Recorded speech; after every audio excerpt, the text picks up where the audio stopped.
आज आम्ही चाललो आहोत मातीच्या रंगाचं संमेलन पाहायला। 1.5 तास ड्राईव्ह करून आम्ही पालघर मधील गंजाडला पोहोचलो। पारंपरिक पद्धतीने सगळी सजावट केली होती।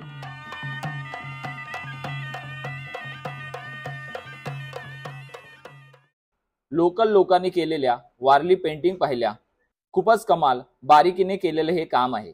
इथे अजूनही काही स्टॉल आहेत जिथे लोकल लोकांनी बनवलेल्या गोष्टी मिळतात। साधारण 2:30 ला आम्ही जेवायला बसलो। छान टेस्टी जेवण होतं म्हणून आम्ही त्यांच्याकडून मसाले विकत घेतले। थोडा वेळ पारंपरिक डान्स पाहिले। निकेताने वारली पेंटिंग केली आणि आम्ही निघालो फेस्टिवलच्या दुसऱ्या लोकेशनला, घोलवडला। छान कोस्टल रोड करत गंजाड पासून 40 मिनिटात आम्ही घोलवडला पोहोचलो।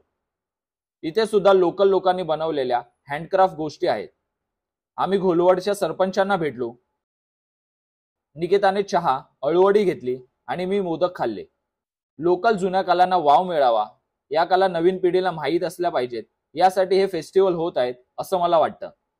हे सगळं संमेलन सक्सेसफुल बनवण्यासाठी ऑर्गनायझर सोबत तुम्हा आम्हासारखे प्रेक्षक लागतात। सो आज 2 मार्च 2025 ला या संमेलनाचा लास्ट डे आहे। तर पालघर डहाणू मधील ज्यांना पॉसिबल असेल त्यांनी हे अटेंड करा, कारण कलाकार जिवंत असतो तो त्याला दाद देणाऱ्या प्रेक्षकांमुळे।